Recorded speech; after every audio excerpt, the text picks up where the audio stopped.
अब हम देखते हैं कि हम अगर डिफरेंट कॉन्फ़िगरेशन को, जो मेन हमारे पास थ्री फेस कॉन्फ़िगरेशन है, उससे कंपेयर करना है तो हम किन स्टेप्स को परफॉर्म करेंगे। तो हमने अभी देखा कि हमारे पास 5 डिफरेंट टाइप्स की लेटरल्स अवेलेबल है। तो अब हम जो ये सिंगल फेस की लेटरल्स हैं इनको थ्री फेस की लेटरल्स के साथ कंपेयर करते हैं कि दोनों में पावर के लिहाज से कितना डिफरेंस आता है और वोल्टेज ड्रॉप के लिहाज से क्या डिफरेंस आता है। जैसे कि हम पहले देख चुके हैं कि हमारे पास single phase 2 wire lateral with ungrounded system का क्या मतलब है कि हमारे पास अगर थ्री फेज सिस्टम हो, हम करते हैं कि हमारे पास एक थ्री फेज सिस्टम है और हमने लोड इस तरह कनेक्ट किया हो कि लोड हमने दो फेजेस के दरमियान कनेक्ट किया हुआ है, यानी हम लोड यहाँ पे कर देते हैं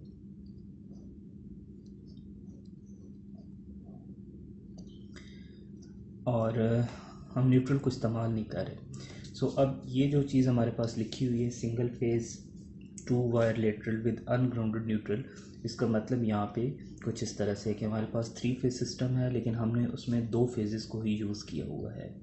अब हमने इसको कंपेयर करना है जो एक्चुअल थ्री फेज सिस्टम होता है, जिसके अंदर हम क्या करते हैं कि हमारे पास थ्री फेज सिस्टम होगा और यहाँ पे थ्री फेज लोड होंगे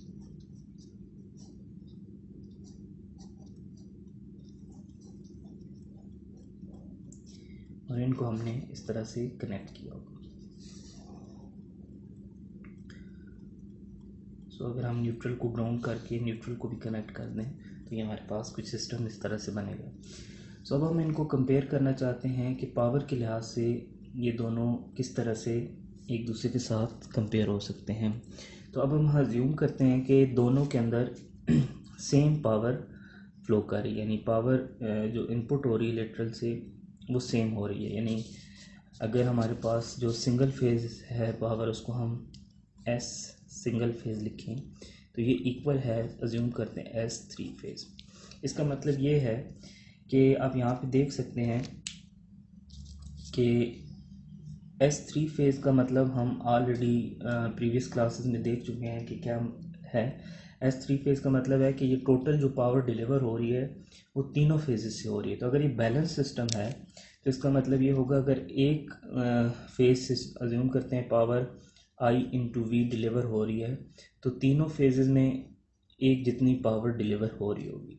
तो ये जो सम अप होगा इसका मतलब है कि हम इसको लिख सकते हैं 3 इंटू आई इंटू वी। तो एस थ्री फेज का ये मतलब हुआ।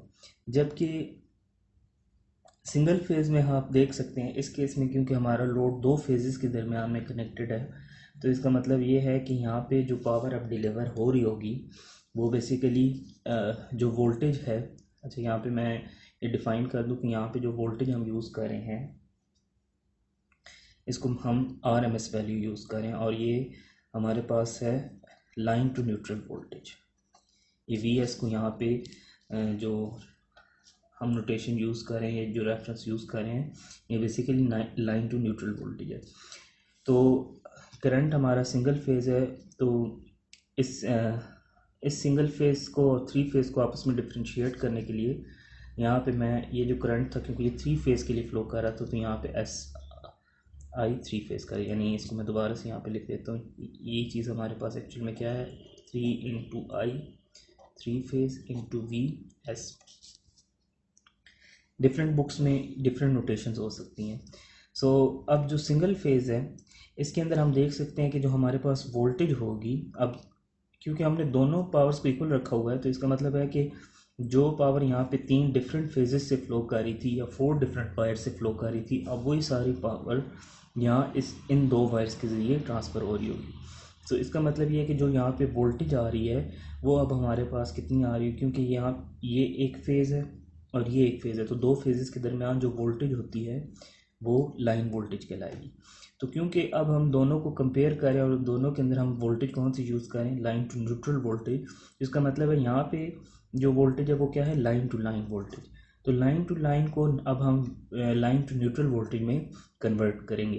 तो हम जैसे जानते हैं कि लाइन टू लाइन वोल्टेज हमारे पास under root 3 into V line to neutral voltage होती है। तो इसका मतलब है एस सिंगल फेज के अंदर जो हमारे पास वोल्टेज होगी वो होगी √3 V/S, और जो करंट फ्लो कर रहा होगा एक इसमें से, इसको हम डिनोट कर देते हैं I सिंगल फेज। और 3 फेज का हम जैसे देख चुके हैं कि जो पावर होगी वो क्या होगी, 3 × VS I 3 फेज। यहाँ से हम देख सकते हैं कि जो हमारे पास करंट का रिलेशन बनेगा वो कुछ इस तरह से होगा कि I single phase is equal to 3I 3 phase over √3, और इसको मज़ीद हम इस 3 को इस तरह से लिख सकते हैं,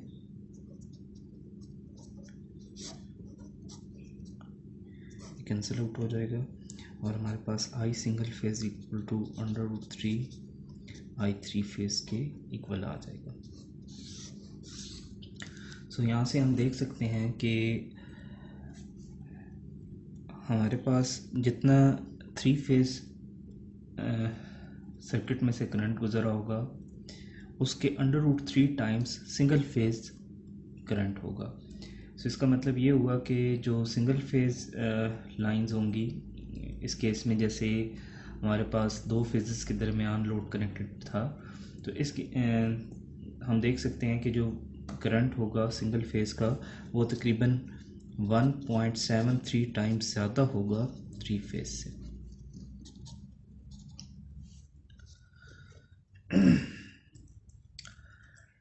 अब हम नेक्स्ट रिलेशन में देखते हैं कि अगर हमें इन्हें वोल्टेज ड्रॉप के लिहाज से कंपेयर करना हो तो कैसे करेंगे। हम ऑलरेडी देख चुके हैं कि अगर हमने वोल्टेज ड्रॉप को एक्सप्रेस करना हो सर्किट के अंदर तो हम उसको कुछ इस तरह से कर सकते हैं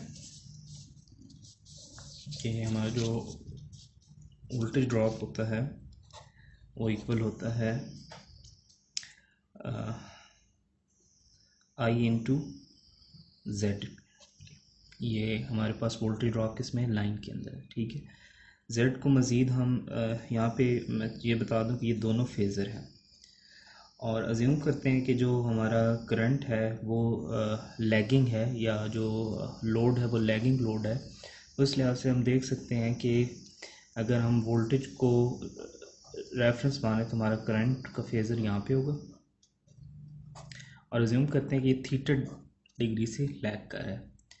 सो अब अगर हम इसको फेज़र से मैग्नीट्यूड और फेज़ को अलग अलग करके लिखें तो हमारे पास I magnitude angle theta into Z हमारे पास किसी भी लाइन के अंदर क्या होती है, रेजिस्टेंस और इंडक्टेंस और कैपेसिटेंस, ये तीनों चीज़ों का कम्बिनेशन होता है। तो हम अज्यूम कर लेते हैं कि हमारे पास लाइन के अंदर सिर्फ रेजिस्टेंस और इंडक्टेंस मौजूद है। तो इसका मतलब है इस चीज़ को मैं मज़ीद R+jX लिख सकता हूँ, और इसको ऑलरेडी हम जब हमने परसेंटेज वोल्टेज ड्रॉप पर KVA पर माइल एवेलुएट किया था तो वहाँ पे हमने इस रिलेशन को डिराइव किया था कि जब हम इसको सॉल्व करते हैं तो एट द एंड हमारे पास रिलेशन कुछ इस तरह बन जाता है I × R cos theta plus X sin theta.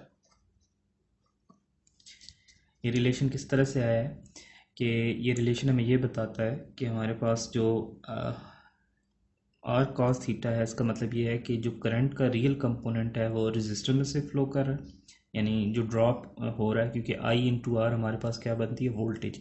इसका मतलब है कि करंट के जो रियल कंपोनेंट की वजह से जो ड्रॉप हो रहा है वो रेजिस्टर में हो रहा है, और X sin थीटा का मतलब है जो करंट का इमेजिनरी पार्ट है वो इंडक्टेंस की वजह से ड्रॉ हो रहा है। सो अब हमारे पास जो वोल्टेज ड्रॉप का रिलेशन होता है वो इस तरह से होता है। सो अब अगर हमारे पास 3 फेज़ है तो 3 फेज़ के अंदर हम इसको लिख सकते हैं, वोल्टेज ड्रॉप हमारे पास जो 3 फेज़ का होगा वो I × 3 phase into R cos theta plus X sin theta. अब अगर हमें सिंगल फेज़ में इसी चीज़ की कन्वर्जन करनी है वोल्टेज ड्रॉप की, तो ऑफ कोर्स जो यहाँ पे एक तो यहाँ पे करंट हमारे पास चेंज हो जाएगा। ये मैं यहाँ पे लिख देता हूँ कि ये हमारा 3 फेज़ के लिए हमने किया। और अब अगर हमने सिंगल फेज़ 2 वायर लेटरल्स हमारे पास हैं with line to line voltage and neutral and grounded, उस केस के अंदर हमारे पास जो वोल्टेज ड्रॉप के रिलेशन हम डिराइव करेंगे उसके भी रिलेशन यही चीज़ बनेगी, लेकिन क्योंकि अब हमारे पास नंबर ऑफ़ लाइंस चेंज हो जाएंगी, तो इसका मतलब ये है कि यहाँ पे कुछ ना कुछ पैरामीटर ऐसा आएगा जो कि आपका कन्वर्जन परफॉर्म कर रहा होगा। यानी 3 फेज़ वैल्यूज़ को हमने सिंगल फेज़ वैल्यू के अंदर क्या करना होगा, कन्वर्ट करना होगा। सो यहाँ पे हम डायरेक्ट रिलेशंस को यूज़ करते हैं कि हमारे पास जो सिंगल फेज़ वोल्टेज ड्रॉप होगा उसको हम सपोज करें कि आप अगर इस पैरामीटर को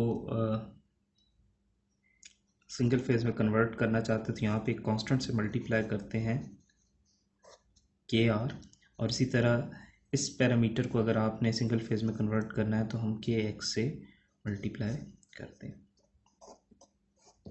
तो ये हमें क्या चीज़ बताता है, यहाँ पे जो के आर और के एक्स हैं ये दोनों कन्वर्जन कांस्टेंट्स हैं, यानी के आर और के एक्स दोनों हमारे पास क्या हैं, कन्वर्जन कांस्टेंट्स हैं।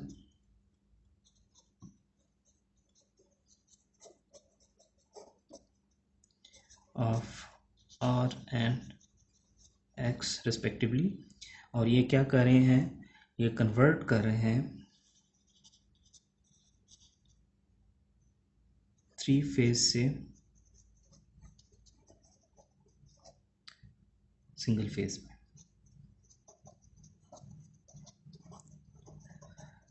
मैं इस चीज़ को दोबारा बताता हूँ कि हमारे पास जो अब हमने पहले जो हमने क्या किया है, हमने पहले करंट के रिलेशंस देख लिया कि हमारे पास 3 फेज़ करंट और सिंगल फेज़ करंट के आपस में क्या रिलेशन बनता है।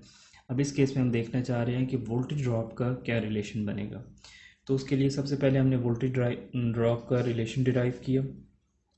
इसकी डेरिवेशन अगर आप देखना चाहते हैं तो आप उस लेक्चर को देखें जहाँ पे हमने परसेंटेज वोल्टेज ड्रॉप पर केवीए पर माइल किया था, तो ये सारे स्टेप्स हमने वहाँ पे भी किए थे।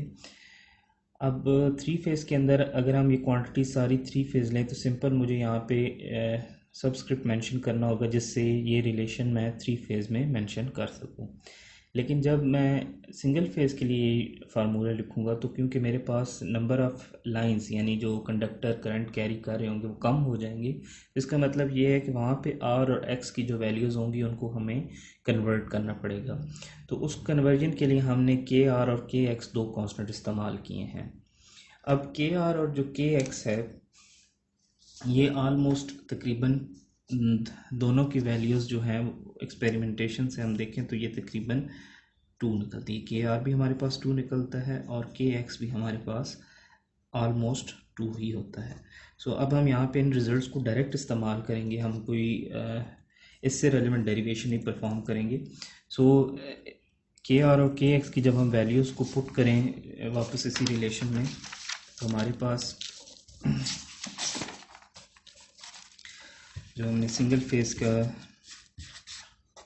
Voltage drop in single phase हमने देखा था हमारे पास इक्वल था आई इंटू सिंगल फेज़ और के आर कॉस थीटा प्लस के एक्स साइन थीटा।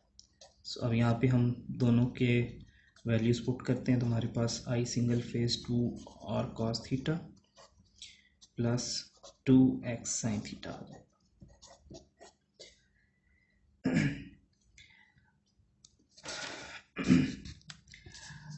हम ऑलरेडी देख चुके हैं कि जो हमारे पास करंट का रिलेशन था सिंगल फेज़ और 3 फेज़ का वो हमारे पास कुछ इस तरह से था कि हमारा जो सिंगल फेज़ करंट था ये √3 टाइम्स ऑफ 3 फेज़ करंट था।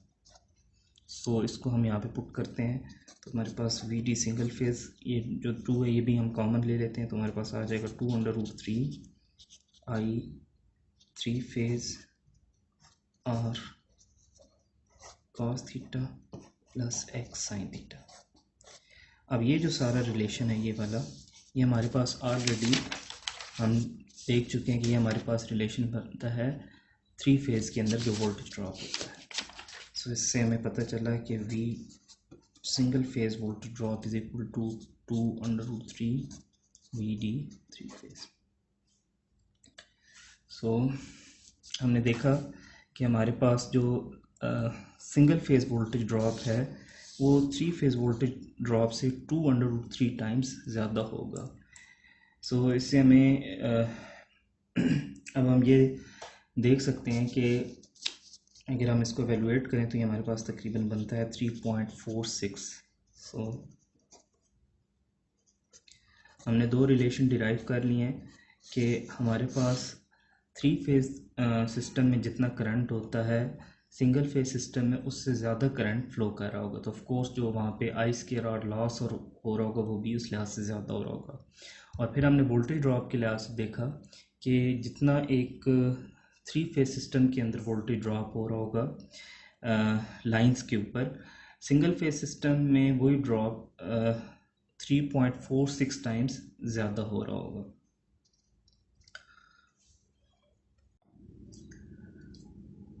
सिंगल फेज़ और 3 फेज़ के कंपैरिजन में अब हम तीसरी चीज़ देखते हैं। अगर हम पर यूनिट वोल्टेज ड्रॉप के लिहाज से इन दोनों को कंपेयर करें, तो तीसरी चीज़ अब हमारे पास होगी पर यूनिट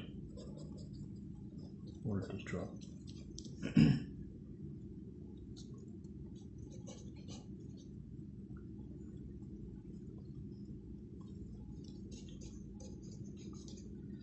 जैसे कि हम जानते हैं कि पर यूनिट को हम एक्सप्रेस करते हैं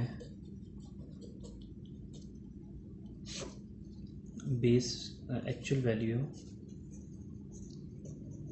over base value.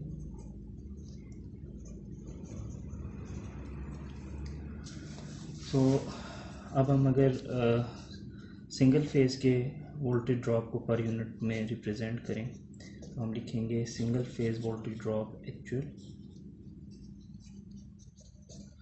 Over single phase voltage drop base value. और इसी तरह अगर हम 3 फेज़ को करें तो VD 3 phase actual over VD 3 phase base आएगा। अब अगर हम इन दोनों को डिवाइड करें तो यहाँ पे हमारे पास VD single phase per unit over VD 3 phase per unit equal to VD single phase actual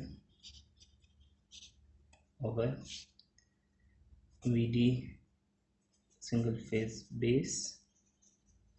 जब आप इसके साथ इसको डिवाइड करेंगे तो ये बेस वैल्यू ऊपर चली जाएगी, VD 3 phase base over VD 3 phase actual. अब हम ऑलरेडी कुछ वैल्यूज़ डिराइव कर चुके हैं। हम देख चुके हैं कि जो सिंगल फेज़ और 3 फेज़ का जो एक्चुअल वोल्टेज ड्रॉप के रिलेशन था वो हमने देखा था कि वो हमारे पास आया था यानी हमने एक रेशो डिराइव ऑलरेडी कर की थी, इसमें हमने देखा था कि हमारे पास यहाँ पे सिंगल फेज़ और 3 फेज़ वोल्टेज ड्रॉप की अगर हम इस तरह भी लिख सकते हैं 3 फेज़ इज इक्वल टू 2√3। सो इसका मतलब हुआ कि ये हमारे पास एक्चुअल वैल्यूज थी। सो ये इतने हिस्से को हम रिप्लेस कर सकते हैं 2√3 से। और अब हम देखते हैं कि हमारे पास सिंगल फेज़ और 3 फेज़ की बेस वैल्यूज़ क्या होंगी। हम ऑलरेडी देख चुके हैं कि जो बेस वैल्यूज़ होती हैं वो हमेशा लाइन टू न्यूट्रल वैल्यूज़ या फेज़ वैल्यूज़ की फॉर्म में रिप्रेजेंट की जाती हैं। तो अब जो 3 फेज़ बैलेंस सिस्टम होता है उसको अगर हम पर फेज़ सिस्टम के लिहाज से देखें तो जो हमारी बेस वैल्यू बनेगी वो हमारे पास क्या बनेगी, लाइन टू न्यूट्रल वोल्टेज, जो कि इस केस में हमने उसको नाम दिया हुआ है VS। तो जो हमारा 3 फेज़ के अंदर बेस वैल्यू होगी वो हमारा क्या होगा, VS। मैं दोबारा बता दूं, यहाँ पे वी एस हमारे पास RMS वैल्यू है, जबकि उसी लिहाज से जो यहाँ पे हम सिंगल फेज़ इस्तेमाल करें, यहाँ पे सिंगल फेज़ हम बेसिकली दो फेजेस के दरमियान लोड को कनेक्ट कर रहे हैं, तो अभी हम इस वोल्टेज को भी लाइन टू न्यूट्रल की फॉर्म में ही रिप्रेजेंट करेंगे। तो अगर आप एक्चुअल में, तो ये वैल्यू हमारे पास क्या है, लाइन वोल्टेज है, लेकिन हमने इसको किस फॉर्म में रिप्रेजेंट करना है, हमने इसको लाइन टू न्यूट्रल की फॉर्म में रिप्रेजेंट करना है। तो हम उस रिलेशन का इस्तेमाल करेंगे कि line to neutral voltage line to line voltage is equal to √3 times of V line to neutral voltage. So अब हमारे पास जो ये वैल्यूज़ है जब हम पुट करेंगे तो वी एस और वी एस कैंसिल आउट हो जाएगा और सिर्फ हमारे पास यहाँ पे √3 रह जाएगा। सो न्यूमरेटर में 2/√3 है और ये √3 कैंसिल हो गया और यहाँ पे 2 आ गया। सो यहाँ पे हमने एक और रिज़ल्ट डिराइव कर लिया जिसमें हमने देखा कि हमारे पास जो single phase per unit voltage drop होता है वो 3 phase per unit voltage drop के 2 टाइम्स होता है। सो अभी तक हमने 3 रिज़ल्ट्स डिराइव किए हैं, जिसके अंदर हमने सबसे पहले देखा कि जो हमारा सिंगल फेज़ करंट था ये 1.73 टाइम्स 3 फेज़ से ज़्यादा था। इसका मतलब है कि जो सिंगल फेज़ के कंडक्टर्स हैं उनके ऊपर लोडिंग ज़्यादा है। जबकि दूसरे रिलेशन में हमने डिराइव किया कि हमारे पास जो लाइन के ऊपर वोल्टेज ड्रॉप था वो सिंगल फेज़ का 3 फेज़ से 3.46 टाइम्स था। तीसरे रिलेशन में हमने पर यूनिट के लिहाज से देखा, तो हमने देखा कि जो सिंगल फेज़ का पर यूनिट वोल्टेज ड्रॉप है वो 2 टाइम्स ऑफ 3 फेज़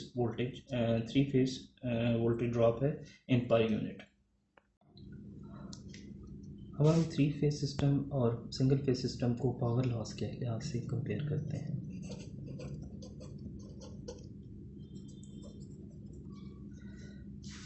हमारे पास जो 3 फेज़ सिस्टम है बेसिकली ये 3 फेज़ सिस्टम में हमारे पास इस तरह से 3 कंडक्टर्स आ रहे हैं और आगे हमारे पास जो लोड है वो 3 फेज़ है। सो हर एक फेज़ के साथ एक लोड कनेक्टेड है।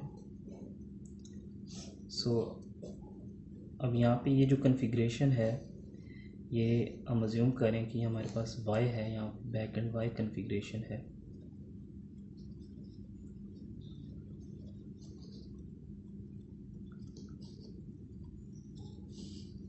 और न्यूट्रल को हमने इस तरह से जोड़ा हुआ है। सो अगर यहाँ पे हमारे पास बैलेंस सिस्टम हो तो बैलेंस सिस्टम में हम जानते हैं कि तीनों फेजेस के जो करंट हैं ये एक दूसरे को कैंसिल आउट कर देते हैं, तो हमारे पास जो न्यूट्रल का करंट होता है वो 0 होता है। सो इसका मतलब ये हुआ कि हमारे पास अगर ये ए फेज़ है तो यहाँ पे जो लाइन के ऊपर लॉस हो रहा होगा, जितना ए फेज़ में से करंट पास हो रहा है उसका स्केयर इनटू जो लाइन की रेजिस्टेंस है।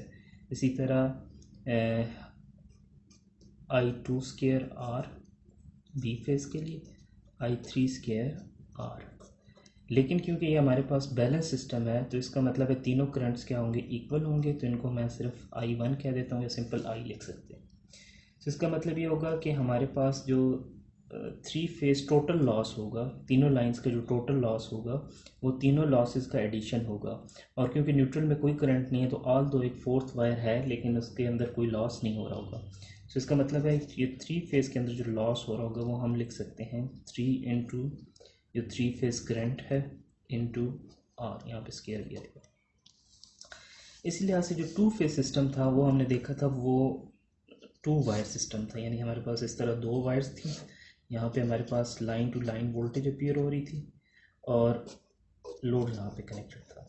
तो अब हमारे पास जो करंट का एक पाथ ये हुआ, इंटरिंग पाथ लोड के अंदर इंटर पाथ, और जो रिटर्निंग पाथ है वो ये है। इसका मतलब है यहाँ जो 2 कंडक्टर्स मौजूद है दोनों के अंदर करंट फ्लो कर रहा है। अब अगर ये दोनों कंडक्टर्स सेम हैं, यानी दोनों कंडक्टर्स की हमारे पास जो रेजिस्टेंस है वो सेम है, तो हम देख सकते हैं क्योंकि ये एक लूप बन रहा है तो करंट भी दोनों में सेम होगा। इसका मतलब है कि अगर इधर I स्केयर आर लॉस हो रहा है तो इधर भी I स्केयर आर लॉस हो रहा होगा। तो टोटल लॉस जो यहाँ पे हो रहा होगा वो हमारे पास होगा सिंगल फेज़ के अंदर 2 into I single phase square R. So अब अगर हम इन दोनों को कंपेयर करें तो हम ऑलरेडी देख चुके हैं कि हम सिंगल फेज़ करंट को लिख सकते हैं √3 इंटू आई थ्री फेज़, इसको हम वापस यहाँ पे पुट करते हैं। हमारे पास जो सिंगल फेज़ पावर होगी वो 2 इंटू √3 स्केयर, हमारे पास यहाँ पे सिंपल 3 आ जाएगा, और यहाँ पे I three phase square into R आ जाएगा।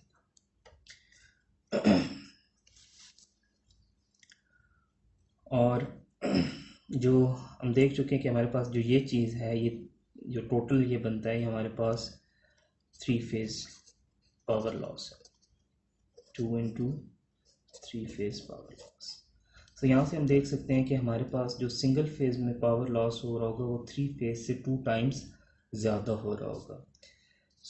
अब हमने 3 फेज़ सिस्टम को single phase line to line voltage ungrounded neutral system के साथ कंपेयर किया, तो हमने देखा कि हमारे पास सिंगल फेज सिस्टम में जो करंट रिक्वायर्ड होता है इक्वल लोड्स के लिए, यानी जितना लोड आप 3 फेज़ में है उतना ही अगर सिंगल फेज़ में आप डाल दें तो जो करंट रिक्वायर्ड होगा सिंगल फेज़ के अंदर वो √3 टाइम्स ज़्यादा था। फिर हमने देखा कि हमारे पास जो वोल्टेज ड्रॉप हो रहा होगा लाइंस के ऊपर वो भी हमारे पास सिंगल फेज़ के अंदर 3 फेज़ की निस्बत ज़्यादा था। फिर हमने पर यूनिट के लिहाज से वोल्टेज ड्रॉप देखा तो वो भी हमने देखा वो 2 टाइम्स ज़्यादा था। और यहाँ पे अब हमने देखा कि जो पावर लॉस हो रहा होगा वो हमारे पास 2 टाइम्स ज़्यादा होगा सिंगल फेज़ के अंदर as compare to 3 phase system. So इस लिहाज से हम समराइज़ या कंक्लूड कर सकते हैं कि हमारे पास जो 3 फेज़ सिस्टम है वो इस सिंगल फेज़ सिस्टम की निस्बत बेहतर है।